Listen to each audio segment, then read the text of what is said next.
जय श्री कृष्णा प्रिय दर्शकों, भाई और बहनों, अस्ट्रो चर्चा में आपका स्वागत है। मेरा आपको सादर नमस्कार।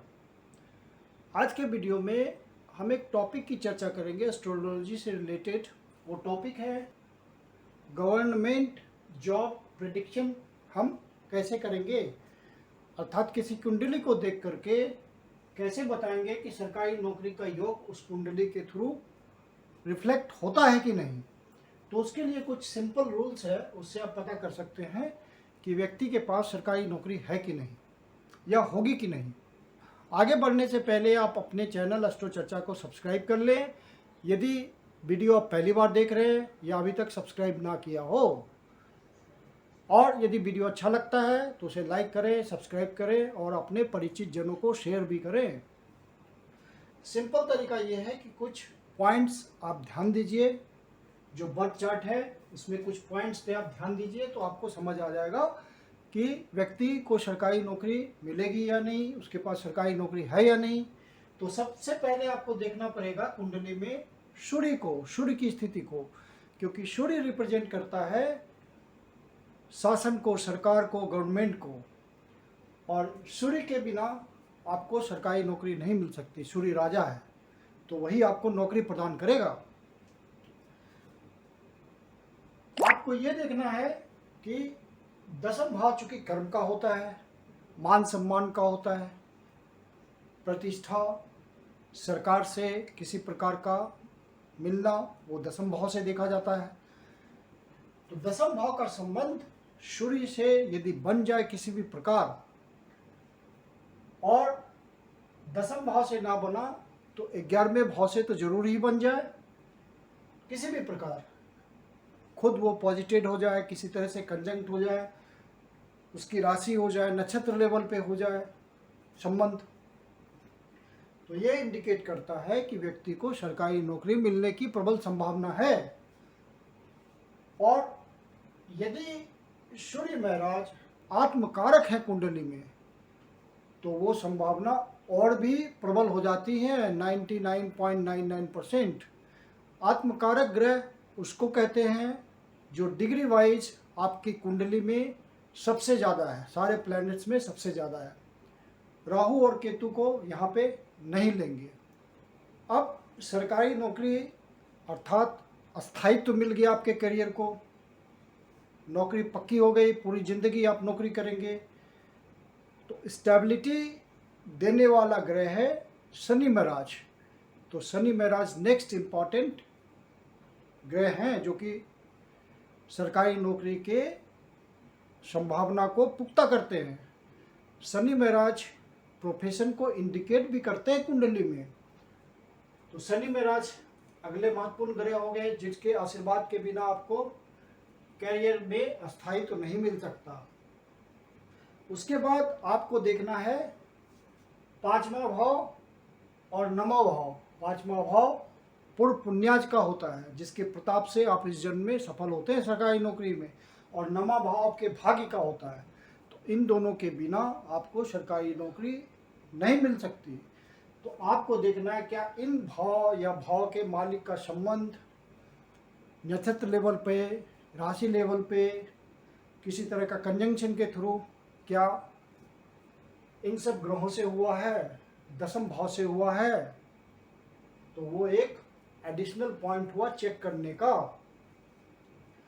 और अंत में आपको ध्यान देना है कि अग्नि तत्व प्रधान राशियां जो फायरी साइंस हैं, 1 नंबर, 5 नंबर और 9 नंबर, अर्थात एरीज साइन, लियो साइन और सजिटेरियस साइन, ये कुंडली में बहुत मजबूती से स्थित है या नहीं, क्योंकि ये राशियां, ये जोडिएक्स आपके ड्यूटीज और रिस्पॉन्सिबिलिटीज़ को बताती हैं। और सरकारी नौकरी में रिस्पॉन्सिबिलिटी होती है, जिम्मेदारी होती है, ड्यूटी होती है। तो ये आपने चेक किया कुंडली में कि ये तीनों राशियां बहुत मजबूत हैं। सूर्य का संबंध बना, शनि का संबंध बना, पांचवें भाव का संबंध बना, नौवें भाव का संबंध बना, तो सरकारी नौकरी उस व्यक्ति को मिलेगी। अब कोई व्यक्ति सेना में जाता है तो मंगल से संबंध होना चाहिए, कर्म भाव का किसी तरह से लग्न का संबंध होना चाहिए। जैसे कि ये कुंडली, प्रस्तुत कुंडली एक ऐसे व्यक्ति की है जिसने डिफेंस में नौकरी की, पूरी सर्विस की और उसके बाद सेना से ही रिटायर हुए, डिफेंस से ही रिटायर हुए। तो आप देखिए यहाँ 10वां घर जो है खुद सूर्य की राशि है, लियो, फायरी साइन। तो ये बहुत महत्वपूर्ण हो गया 10वां घर कि फायरी साइन है, मतलब सन से रिलेटेड है। फिर सूर्य महाराज 11वें भाव पे स्थित हैं, तो ये भी कंफर्म हो गया कि लाभ की प्राप्ति, कर्म से जो इनकम की प्राप्ति हो रही है वो सरकार से हो रही है। और लग्नेश मंगल कर्म भाव में है स्थित, अर्थात लग्न जो कि जातक खुद है वो 10वें भाव से संबंध बनाया हुआ है। और मार्स है वो, क्योंकि वृश्चिक राशि का जो मालिक होता है वो मार्स होता है, तो मार्स का कर्म स्थान से संबंध है, तो सेना इंडिकेट हो गई, डिफेंस। तो व्यक्ति ने डिफेंस में नौकरी की, सरकारी नौकरी है। फिर आप पंचम भाव को चेक कीजिए, तो पंचम भाव आपका मीन राशि है। तो 4, 8, 12 वाली राशियां जो हैं ये भी बहुत हद तक सरकारी नौकरी में सपोर्ट करती है। 4, 8, 12 ये राशियां, इनके जो स्वामी हैं वो सूर्य के मित्र हैं। और 4 नंबर अर्थात मून जो कि सहयोगी राशि है, सूर्य की रानी है, सबऑर्डिनेट है, तो वहाँ ये सपोर्ट करेंगी कर्क राशि। फिर 8 नंबर मंगल की राशि है, तो मित्र है सूर्य की, सेनापति है, तो ये भी सपोर्ट करेंगे शासन को। और 12 नंबर गुरु, तो गुरु एडवाइस देता है सरकार को, तो वो भी सपोर्ट करेंगे। तो ये भी राशियां सपोर्ट करती है सरकारी नौकरी में। अब पंचम भाव का संबंध 10वें भाव से बन गया, जुपिटर महाराज स्वामी है इसके, और लग्न के साथ मंगल के साथ बैठे हुए हैं, तो कर्म क्षेत्र का पंचम भाव से संबंध बना और सूर्य की राशि में संबंध बना, तो सरकारी नौकरी का एक प्रबल इंडिकेशन।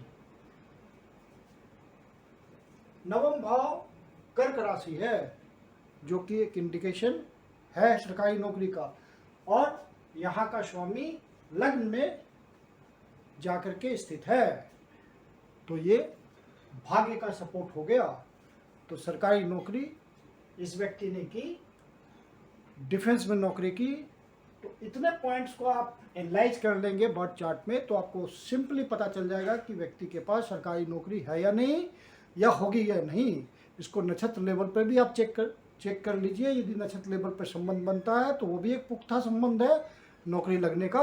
आप बहुत जटिल ना करते हुए सूत्रों को आराम से लगा करके यहाँ पे देख सकते हैं कंबाइंड रूप से कि कैसे सरकारी नौकरी मिलेगी, क्या सरकारी नौकरी पाने का योग होता है, उसको हम कैसे देखते हैं। मैं कुंदन शर्मा आप लोग का हार्दिक स्वागत करता हूँ।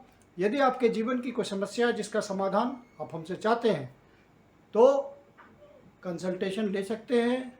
मेरी अपनी कंसल्टेशन शुल्क होती है। वीडियो के लास्ट में मेरा व्हाट्सएप नंबर दिया हुआ है, डिस्क्रिप्शन बॉक्स में भी व्हाट्सएप नंबर मेंशन है। आप कंसल्टेशन के लिए बुकिंग कर सकते हैं। धन्यवाद।